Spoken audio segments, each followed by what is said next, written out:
Point de vue, nous discutons des nouvelles infrastructures hospitalières du Sénégal, 4 hôpitaux à Kaffrine, Touba, Kédougou et Sédhiou. Avec cette question, quel impact aura-t-il sur l'offre et la qualité des services de santé? Et pour en parler, nous sommes en direct et au téléphone avec le docteur Ousmane Dia, directeur des établissements publics de santé. Bonjour docteur. Bonjour, monseigneur. Nous sommes également avec Mbalo Diacham, secrétaire général du SUTSAS, le syndicat unique des travailleurs de la santé et de l'action sociale. Monsieur Thiam, bonjour. Bonjour, monsieur Nyan. Bonjour à tous vos auditeurs. Alors, docteur Ousmane Dia, déjà, est-ce que vous pouvez revenir sur ces nouvelles infrastructures hospitalières, leur état d'avancement et leur particularité par rapport à ce qui existait déjà et entrer de plein pied dans le vif du sujet, c'est-à-dire qu'est-ce que cela va apporter de plus? Voilà, merci beaucoup, monseigneur. Et en passant, je salue mon secrétaire général, monsieur Mbalo Diacham.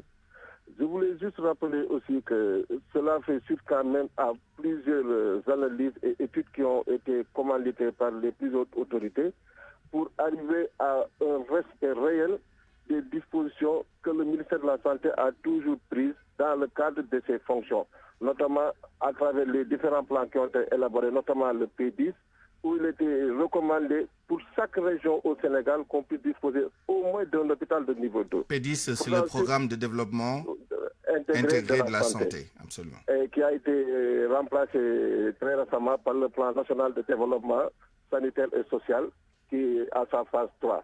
Donc à partir de là, il y avait besoin quand même de mettre en place une stratégie qui devrait permettre de couvrir en structure hospitalière de haut niveau toutes les régions du Sénégal. Parce qu'il ne faut pas oublier que l'une des missions principales de l'État du Sénégal, c'est d'assurer un accès universel à des services de santé et d'action sociale sans aucune forme d'exclusion ni de discrimination. À partir de là, les zones où nous comptons peut-être le moins de structures devraient être enrôlées. Et c'est suite à cela que Kédougou, qui n'a jamais eu de structure hospitalière, a pu en bénéficier une de 150 lits aux normes internationales reconnues, mais aussi avec pas moins de 30 à 35 services qui seront au niveau de cette structure. C'est le même cas pour Kaffrine, qui avait en quelque sorte un hôpital transformé, c'est-à-dire un centre de santé de référence érigé en 2010 en établissement public de santé de niveau 1, mais qui actuellement ne pouvait plus couvrir la totalité des populations de la zone. Et à ce titre, son Excellence le Président de la République, par le biais du ministre de la Santé, M. Abdoulaye Diouf Sarr, a décidé de construire en un temps record 4 établissements publics de santé, sans bien sûr oublier le fait que la zone de la communauté des Agnam a pu aussi disposer d'un hôpital de niveau 1, ce qui fait qu'aujourd'hui au Sénégal, dans la zone de Touba, nous avons 3 établissements publics de santé, en sus de celui qui vient tout récemment d'être construit et qui normalement devait être réceptionné à la fin de ce trimestre et au plus tard juillet ouvrir ses portes. Ben justement, c'est ça la question. Ouais. Quel est le niveau de fonctionnalité de ces toutes nouvelles structures? Est-ce que les activités sont en cours?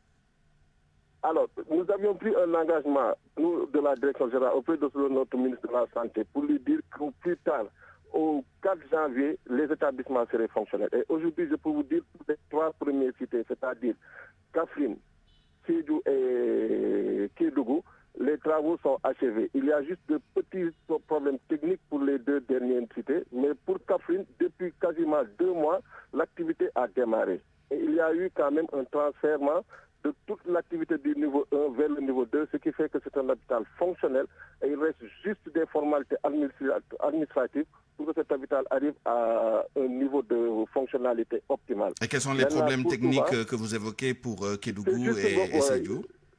Oui, juste des problèmes d'électricité. Parce que vous savez, à un moment, le budget de l'État n'était pas encore en place. Il fallait faire face quand même à des impératifs qui étaient liés peut-être à une surcharge d'électricité dans ces 2 derniers hôpitaux, ce qui fait qu'on a accusé un tout petit peu de retard. Mais à la fin de ce mois-ci, toute l'équipe de la direction générale va s'atteler à ce que ces 2 hôpitaux puissent fonctionner et toutes les ressources qui ont été mises à disposition et l'essentiel des ressources qui devraient servir quand même à les rendre fonctionnels sur le plan technique sont mises à la disposition de la direction par M. le ministre de la Santé. Donc, on peut dire qu'aujourd'hui, le Sénégal compte pas moins de 750 lits qui ont été rajoutés à la capacité de 5580 lits qui constituaient le parc hospitalier sénégalais dans son ensemble. Très bien. Mbalo Diacham, du point de vue des syndicats, comment ces nouvelles structures sanitaires sont-elles accueillies et après les infrastructures, est-ce que les ressources humaines sont prises en charge, disons, dans le relèvement de la qualité de l'offre? Voilà, donc nous saluons effectivement la réalisation de toutes ces infrastructures parce qu'elles contribuent au maillage et, disons, à ce qu'on appelle donc cette couverture. Mais le problème fondamental, vous l'avez plus ou moins esquissé, c'est la question de la fonctionnalité de ces structures. Parce que nous avons tout le temps dit à l'État, c'est bien de construire, mais que le minimum disponible soit fonctionnel. C'est à ce niveau-là.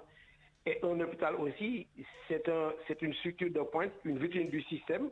Donc un hôpital médicalisé, c'est un fonctionnement à faux continu, mais une disponibilité de soins de qualité 24 heures sur 24 heures. C'est surtout ça, la disponibilité donc, des services de qualité 24 heures sur 24 heures. Et là, ça convoque, disons, la question du plateau technique.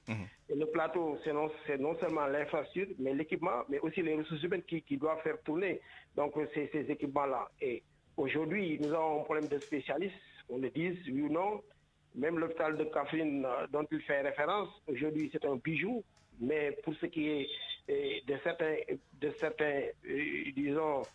certains organes, pour ne pas dire de certaines unités, nous aurons des problèmes à fonctionner, disons, de manière optimale. Parce que, comme je l'ai dit encore, c'est un fonctionnement donc continu et nous avons des problèmes de ressources humaines. Et d'ailleurs, ça interroge aussi même le problème des autres ressources humaines, des autres hôpitaux. Parce que si on devait fonctionner à l'image des hôtels, donc 3 équipes de 8, 3 fois 8, et tous ces hôpitaux-là seraient en déficit de personnel. Aujourd'hui, c'est une surcharge de travail à tout point de vue. Maintenant, les autres questions autour disons, de leur prise en charge. La question de la prise en charge, parce que ces hôpitaux-là dont ils parlent, dont ne se partagent que presque 11 milliards sur les 200 milliards du ministère de la Santé. Et il y a un problème, disons, de budget, de fonctionnement. Et de ce point de vue, c'est disons, les ménages presque qui contribuent au fonctionnement de toutes ces infrastructures. Donc la question principale, c'est la fonctionnalité. Ça convoque la question des charges, des subventions pour les équipements, parce qu'il nous faut une subvention pour non seulement amortir, mais ensuite une subvention pour équiper davantage. Sinon, dans 1 an, 2 ans, donc on les verra donc au même titre que les autres hôpitaux qui sont là. Justement. Dalal Jamm a été construit de 2006, et tenez-vous bien, à 2016, et il a été un gros dispensaire. C'est pas avec les activités de la Covid que Dalal Jamm commence à fonctionner donc plus ou moins comme un hôpital normal. Vous voyez, donc on va poser la question au docteur Ousmane Dia. Quelles sont les dispositions qui sont prises pour justement s'assurer que les équipements et surtout les ressources humaines nécessaires seront disponibles dans ces différents établissements? Merci beaucoup, monsieur. Comme vous le dites, nous revenons tout de suite avec monsieur le ministre de la Santé de l'hôpital de Dalal Jamm, où nous avions procédé en sa présence à l'inauguration du scanner et de l'IRM. Pour vous dire que depuis un certain temps, nous sommes dans une perspective de résilience totale. Résilience qui va prendre en compte véritablement tous les besoins des populations sénégalaises en matière de soins de qualité et de haute pointe. Et pour cela, je veux juste dire que pendant 3 mois, je pense que les 3 derniers mois ont été consacrés exclusivement à l'ouverture de ces structures hospitalières qui viennent d'être construites par l'État. Et je voudrais rappeler que c'est des structures qui ont été construites clés en main, c'est-à-dire des équipements de haut niveau, de haute gamme, mais qui aujourd'hui peuvent supporter la concurrence avec n'importe quel établissement public de santé qui se trouve en Afrique. Pour vous dire que le Sénégal a fait le choix, en tout cas cette fois-ci, d'opérer un changement radical dans la restructuration du tissu hospitalier. Et à ce titre, je voudrais rappeler que même avec la fonction publique, on a tenu plusieurs rencontres qui nous ont permis de stabiliser les ressources humaines pour chaque hôpital qui a été ouvert. Et à ce titre, il y a eu même à un moment la consécration d'un guichet unique qui servait exclusivement au ministère de la Santé pour déployer tous les personnels qui ont été recrutés par l'État. Et aujourd'hui aussi, il faut vous rappelez qu'une mais la question c'est, est-ce qu'il y aura de nouveaux recrutements ou est-ce que vous allez redéployer le personnel insuffisant déjà disponible? En fait, il y a eu de nouveaux recrutements qui ont été faits à 2 reprises, comme le président qui était engagé. Et ces personnels-là ont été déployés sur 2 niveaux. Il y a d'abord un personnel qui est consacré au centre de traitement des épidémies dans toutes les régions, mais nonobstant ce fait, dans toutes les nouvelles structures régionales qui ont été construites, le personnel est affecté. Cela va sans dire qu'il y aura des manquements, forcément, parce que les ressources humaines ne sont pas extensibles. Mais l'essentiel qui pourrait permettre aujourd'hui de faire fonctionner à l'optimal ces structures hospitalières est déjà en place. Il nous reste juste quelques spécialités, pour la plupart qui sont en formation et qui sortiront très rapidement, mais pour qui nous avons anticipé pour le signer des contrats. Et des contrats dont le niveau de salaire est en tout cas une fierté pour le Sénégal, parce que nous sommes l'une des rares nations à pratiquer ce niveau de salaire. Et dès que ces personnes auront fini de soutenir leur spécialisation, elles seront toutes redéployées dans les structures qui viennent d'être construites. Alors une question, je pars d'une déclaration qui a été faite il y a quelques mois par le ministre de la Santé. Est-ce que le nouveau personnel qui a été recruté pour ces structures l'a été expressément justement dans les contrats? Est-ce qu'il y a des clauses justement d'affectation dans ces structures-là pour éviter les problèmes de concentration des spécialistes dans la région de Dakar et dans les grandes villes?